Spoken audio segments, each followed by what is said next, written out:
thank you to stay and for being here also here. About the short film La Couture, there was something. First of all, it's a really different reality from here, Europe. But I felt some identification with a guy, a 28-year-old guy, which is my age, and he was talking about having no jobs and not being able to move away because he doesn't have money. So it's kind of weird to feel some identification with such a different reality from mine. But I want to ask you about the other guy, a guy who said that they should just close all the outside information so they don't have access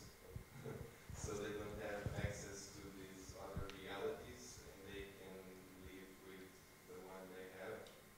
I wanted to ask you if you think that someone who has no information from the outside can really accept what he has, or if he will always be unhappy even if he doesn't know another better reality.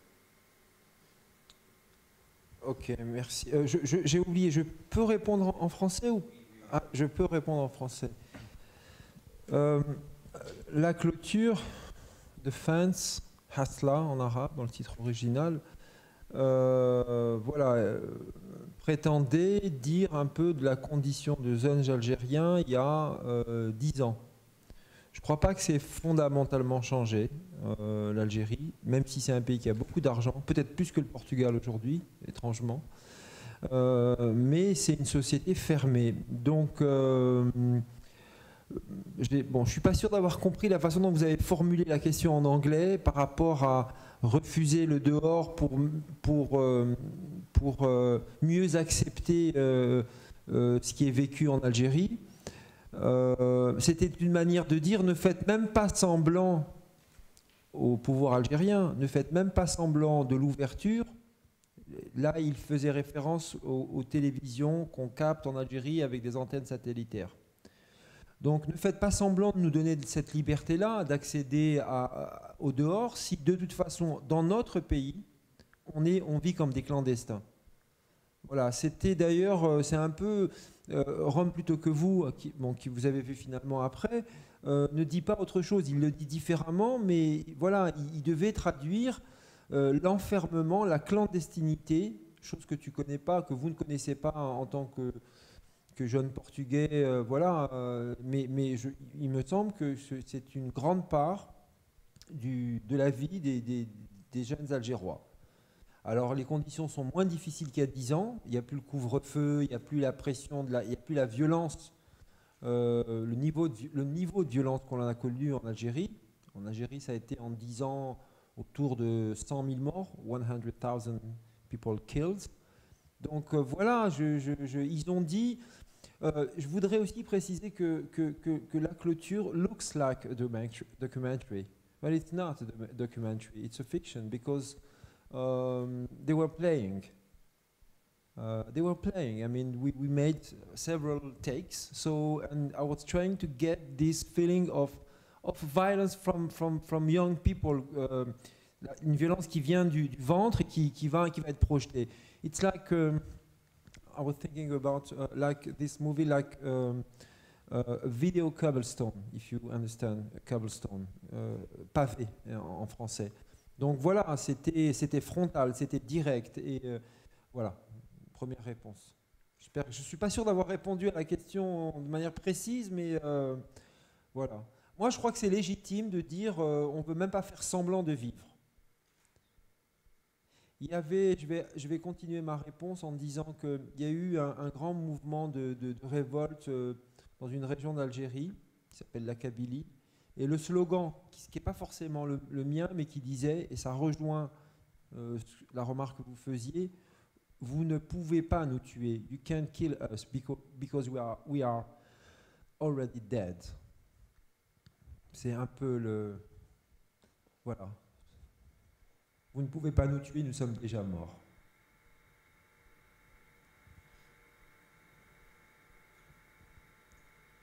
J'ai un tas de questions, mais...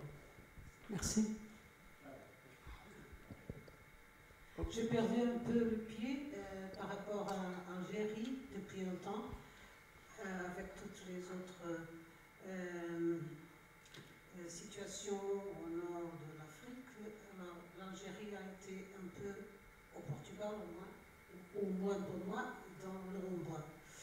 Alors, tant que je sais, c'est toujours un régime assez islamiste, assez... Allez-y. C'était le fils, aux années... Ah, à l'époque, oui, mais le fils n'était pas au pouvoir. Le fils, Front islamique du salut. Ok, mais c'est toujours la même ligne qui est suivie, une ligne d'une tyrannie comme celle qu'on s'aperçoit dans ce film.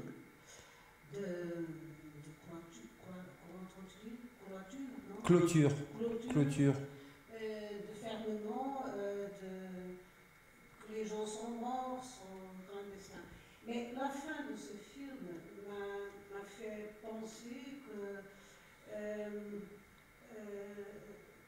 c'était l'idée de trahison permanente. Alors, tant que j'ai compris, la fille, la fiancée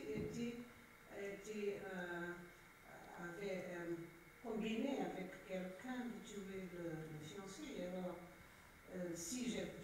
peut-être j'ai mal compris, mais je me suis aperçue d'une sorte de trahison, parce que peut-être vous pouvez expliquer un peu mieux. D'accord, alors je vais déjà répondre à la première partie de votre remarque. Alors, l'Algérie n'a jamais été un État islamiste. Jamais. La guerre qui a eu lieu, pour des bonnes ou des mauvaises raisons, mais en tout cas, moi je pense, elle a été le combat entre un projet islamiste, celui du fils, Front islamique du salut, qui était un parti qui a été très puissant, et qui, parce qu'il a été privé de la victoire aux élections municipales, est entré en guerre contre l'État algérien, mais très vite aussi contre la société algérienne. Donc le gouvernement algérien, là, gouvernement ou État policier, il a fait ce que font les États policiers, il a réprimé. Et cette guerre-là, l'islamisme l'a perdue. Donc je ne dirais pas qu'aujourd'hui l'Algérie est un pays islamiste. Ce n'est pas le cas. C'est un pays où il y a beaucoup de bigoterie. Je ne sais pas si, Antonio, tu peux traduire ce terme. Bigoterie, c'est-à-dire un rapport à la religion très, très, très étroit, très... voilà, c'est un rapport assez...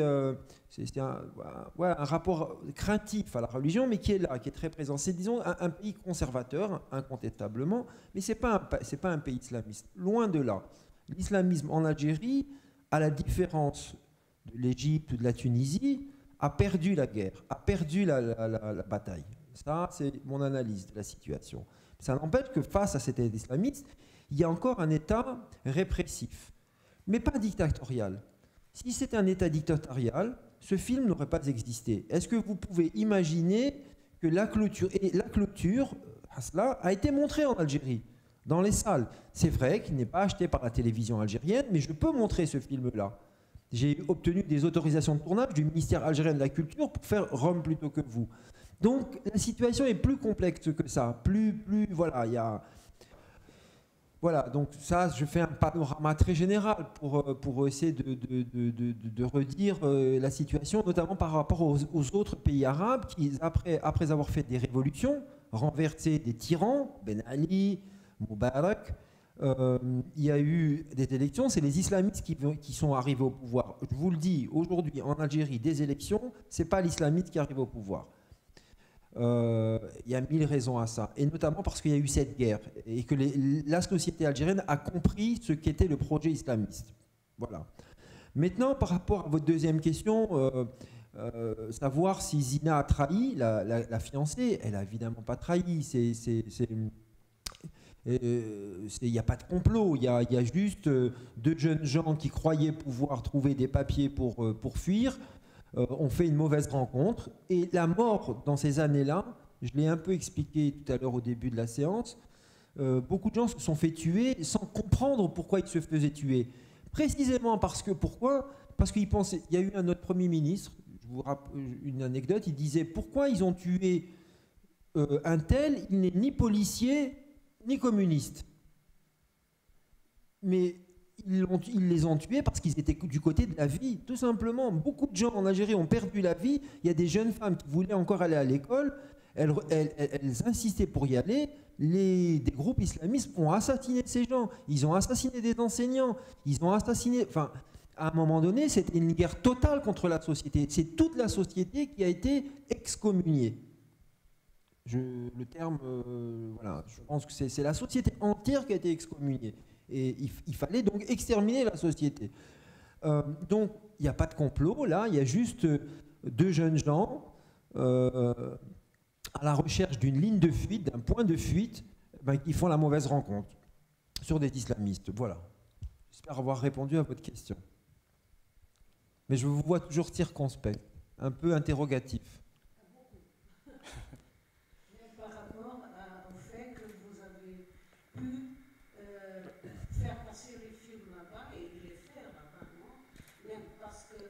La scène des policiers, c'est tout à fait vrai. Le climat qu'il faut passer, que vous faites passer par rapport à la police, à toute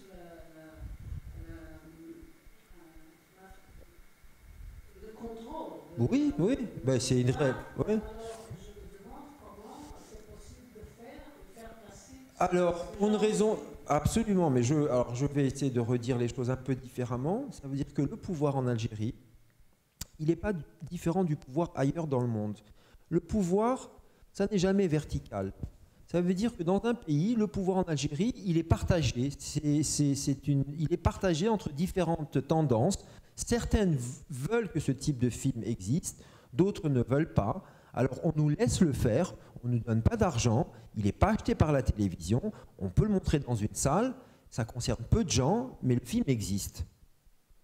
Voilà, ce que je veux dire, c'est que le pouvoir algérien, il n'est pas monolithique, il n'est pas vertical, pas plus qu'il ne l'est, pas plus que... Pourquoi, alors me direz-vous, Tarkovsky a réussi à faire des films en Union soviétique? Voilà, ou pourquoi des auteurs communistes ou en tout cas gauchistes ont fait des films aux États-Unis, et ça a été possible. Et pourtant voilà, je ne connais pas, moi, de pan de la société américaine au niveau politique qui serait prêt à défendre un projet socialiste aux États-Unis. Et pourtant, ces choses-là ont existé.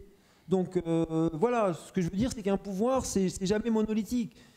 Il y a toujours des failles, il y a toujours des endroits où on peut s'exprimer. Difficilement, douloureusement, mais c'est possible. Any questions? Moi, je voulais te demander quelque chose sur l'exploration géographique, qui, je pense, est une grande qualité du film. Et je sais que tu avais parlé d'une sorte de road movie, même à l'intérieur de la ville, qui se déroule surtout à un certain moment dans un quartier très particulier qui est un peu un labyrinthe. Et donc, je vois un peu le voyage de deux personnages aussi comme un essai de vivre. C'est un film c'est une tragédie, mais il y a quand même une joie de vivre. Moi, je n'ai pas revu le film récemment, mais je me souviens par exemple la scène à la plage. Donc, je crois que tu fais un cinéma qui montre la tragédie actuelle, et vous verrez aussi dans Zanji Revolution, mais qui fait surgir de toute façon pas seulement une résistance de la vie à cette fermeture que tu vois. Alors, Donc il y a ici la ville, et l'idée de sortir. Il y a toujours des frontières qu'il faut dépasser dans ton cinéma, je crois. absolument. Alors, je vais essayer par rapport à la ville. Il y a plusieurs choses là-dedans. Et ça rencontrait. Ce film-là, peut-être vous en rendez pas compte parce que vous ne connaissez pas bien le cinéma maghrébin et en particulier le cinéma algérien. Le cinéma algérien, d'abord, enfin, le cinéma sur l'Algérie, ça a été le cinéma colonial. Et il a filmé, d'une certaine manière, les indigènes, ce que l'on appelait les indigènes, c'est-à-dire les musulmans, qui n'étaient pas des citoyens. Donc, ça a donné Pepe le Moko, typiquement. Ça paraît une digression, mais c'est important pour comprendre pourquoi j'ai été filmé dans Rome plutôt que vous, Alger et sa banlieue, et pourquoi j'ai été filmé Alger de dos. Donc le cinéma colonial a fabriqué Pepe le Moko, a filmé la Casbah, a filmé voilà, enfin, cette imagerie-là. Le cinéma algérien ensuite, quand il est né à l'indépendance, lui, il a filmé la paysannerie, ce qui constituait l'essentiel de sa population, un peu Alger, sa ville européenne telle qu'elle était restée. 40 ans plus tard, presque 50 ans plus tard après l'indépendance, moi j'ai voulu rendre compte de ce qui faisait la ville algérienne. Et la ville algérienne, c'est la banlieue, c'est-à-dire ce type de labyrinthe, et qui sont caractéristiques des lieux justement où ont lieu les plus grands massacres en Algérie. Les grands massacres en Algérie, ils ont souvent eu lieu justement à la périphérie d'Alger ou des villes, dans des zones qui ne sont pas des bidonvilles, une espèce de chantier permanent, des ruines, mais des ruines faites de bâtiments récents. Donc c'est aussi ça. C'est vrai que pour un public qui ne connaît pas l'Algérie, ça peut paraître étrange cet espace-là, mais cet espace-là est l'espace qui fait l'Algérie contemporaine. Et je pense qu'en tant que cinéaste, je ne pouvais pas faire semblant de ne pas le voir. Même s'il n'est pas beau, même s'il est triste, même s'il est toujours en chantier. Il fallait, c'était ça l'objet de Ferraille d'attente, justement, ce chantier permanent. Et effectivement, de ce labyrinthe-là, il fallait essayer de trouver des issues. Et effectivement, c'est à la fois un film peut-être mélancolique, mais qui aussi jamais ne renonce à vivre ou à faire vivre ses personnages. Voilà, et qui cherche des lignes de fuite, qui cherche à ne plus être clandestin chez soi. La danse, dans la partie de foot, il y a ça, il y a le fait de laisser son père derrière soi à la maison. Voilà comment se constituer ça peut paraître dérisoire pour un public européen vivant une autre vie que celle-là. Mais moi, j'ai essayé de rendre compte de la vie telle je la percevais en Algérie. Et même ce film, je vais vous dire, pour beaucoup d'Algériens, habitués finalement à une imagerie, eh ben, ils ne se reconnaissaient pas. Aujourd'hui, ça va mieux. Mais quand le film a été montré en Algérie, beaucoup ont pris ça comme quelque chose ont très mal pris ces images-là de leurs existences, comme s'il ne fallait pas les montrer. Aujourd'hui, ça va un peu mieux, mais très longtemps, les Algériens, ou le public algérien, ou une grande part du public algérien, pour essayer d'être plus précis, ne se reconnaissait pas là-dedans. Parce que le cinéma algérien, d'une certaine façon, il avait monté ou les gloires de la Révolution, de la guerre de libération contre le colonialisme français, ou alors il avait montré des ciels bleus, la réussite de la révolution agraire, il n'avait pas montré la ruine.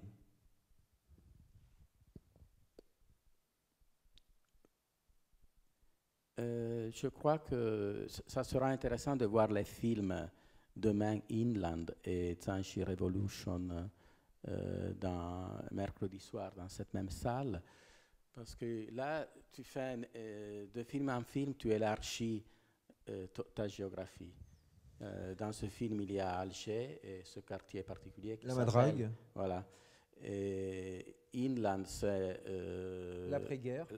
Oui, et c'est à l'intérieur du pays et qui s'élargit infiniment dans le désert. Et dans Zanchi Revolution, c'est la Méditerranée. Et le monde arabe. Et le monde arabe, mais aussi l'Europe. Voilà, Méditerranée, c'est-à-dire compris côté Donc, sud. je crois que tu parles de... Tu as vu tout ce côté algérien, mais je crois qu'il y a un côté universel qu'on peut...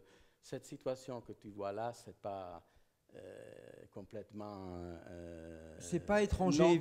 Non compréhensible par nous, parce que c'est une situation qu'on peut voir, c'est pas dans une banlieue d'une ville de Palerme, par exemple. Oui, ou de Grèce, Ou du de sud, Grèce. de Grèce, ça me semble, Oui. ils se reconnaissent. Voilà. Ils ont, alors c'est plus facile pour eux d'aller en Europe, Ouais, mais ils sont déjà en Europe. ouais, mais ils disent Apparemment. sauf que les jeunes Grecs, quand ils disent qu'ils vont à Berlin ou à Londres, ils disent qu'ils vont en Europe. Hein. C'est-à-dire que je suis pas sûr qu'ils y soient totalement en Europe. Donc, et eux-mêmes, c'est eux-mêmes qui disent ça. Oui, oui. Donc effectivement, voilà, élargir la carte et voir les zones. Qu'est-ce qui fait que nos luttes, il s'agit de nos révolutions, disons, ou de nos projets de révolution, font écho à ce qu'il se passe, ou se passera, ou s'est passé en Europe.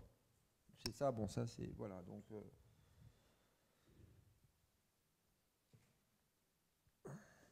Et tu as fait encore une question, et puis on peut reprendre demain la discussion sur ça. Si tu fais, avant de tourner les films, moi je vois vraiment ce côté de recherche sur les espaces, les lieux, la géographie, la topographie. Tu fais des recherches avant même d'écrire le scénario sur ce côté-là de la géographie des endroits où tu vas tourner? Alors oui, pour Rome plutôt que vous, pas tant que ça, parce que comme c'est Alger que je connais connais, je savais, c'est des espaces que j'ai beaucoup traversés en étant à Alger. Pour le second film, que peut-être vous verrez demain, ça a demandé beaucoup de déplacements dans l'Algérie. L'Algérie était un pays relativement, enfin assez grand quand même.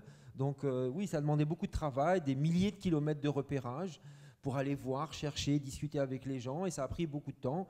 Et pour Zanj Revolution, encore plus, parce qu'il s'agit d'aller dans 5 pays. Donc effectivement, oui, il faut regarder, il faut voir, et après il faut écrire. Et après il faut voir encore, écrire peut-être un peu, et quand on a l'argent, on fait un film. Et le choix de cette lumière mélancolique, toujours très floue, Blafarde. grise. Non, la lumière. La lumière, eh ben, là aussi, moi, on a parce que cette lumière existe aussi en Algérie, tout simplement. Sauf que par habitude, par idéologie aussi peut-être, on a choisi de filmer l'Algérie autrement. Le désert, le ciel bleu, les chameaux. Même le désert de Inland, il n'y a pas de chameaux, il n'y a pas de sable, il n'y a que de la rocaille et le ciel, il est voilé. Donc je pense qu'il faut regarder le monde tel qu'il est quelquefois, donc à s'affronter au réel. Voilà, le choix, il n'est pas de tordre le réel. Hein. Je tourne avec des instruments très simples, sans filtre. Il n'y a pas de travail de post-production. Il n'y a pas de réinvention de l'Algérie. J'essaye d'être lucide avec ce pays. Voilà ce que j'essaye de faire. J'essaie d'être lucide. Donc, et lucide, c'est très souvent tourner le dos à de l'imagerie. Voilà, orientaliste ou voilà, c'est vraiment, il faut tourner le dos à ça et réinventer enfin revisiter, c'est-à-dire revoir, reconsidérer le monde qui nous entoure. Ça, c'était l'obsession. Moi, je voulais peut-être, enfin, je ne sais pas si on va conclure, mais faire une proposition. Je ne sais pas, ça c'est le festival. Pour tous les gens très courageux qui sont venus et qui sont restés, moi je propose qu'on leur offre une place. Voilà, c'est ridicule. Bah, je me permets de faire ça, mais si jamais ils veulent, demain, vous la donnez à quelqu'un, parce qu'ils ont été là, il est très tard, j'espère que vous aurez le dernier métro. Voilà. Donc,